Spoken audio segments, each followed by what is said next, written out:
Homeless people are doing the everyday things that all of us do. They just don't have access to a public space to do those things in.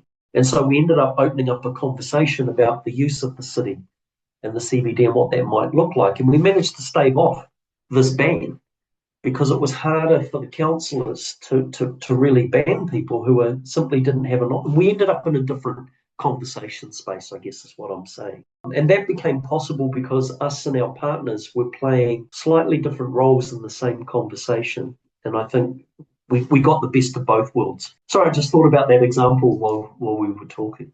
Yeah, I appreciate it. It has me thinking about spaces in which Audrey feels that she has authority as a human rights defender, and then the spaces in which she might find a scientist's voice helpful. Dre, tell us a little bit about the challenges that you have in your work and maybe where you could use a scientific voice.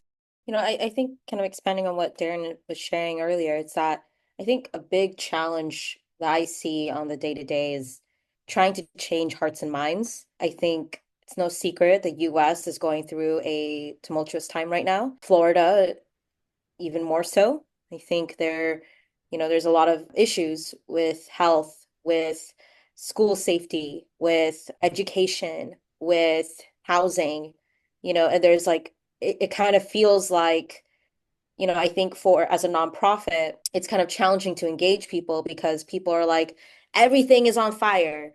So I need to focus on everything, or I need to only focus on one issue because everything is overwhelming. And to a certain point, that's kind of by design, right? It's on purpose to kind of force people into boxes or kind of force people to not get organized. So I think that's one really big challenge. And then the other is that unfortunately a lot of people, and I think this is just, Darren, you could probably talk more about this, but unfortunately, a lot of people still think that people are choosing to be poor or to experience poverty or experience homelessness. And it's not because of systemic failures. It's not because of, systemic racism or, structural decisions that our policymakers made many years ago.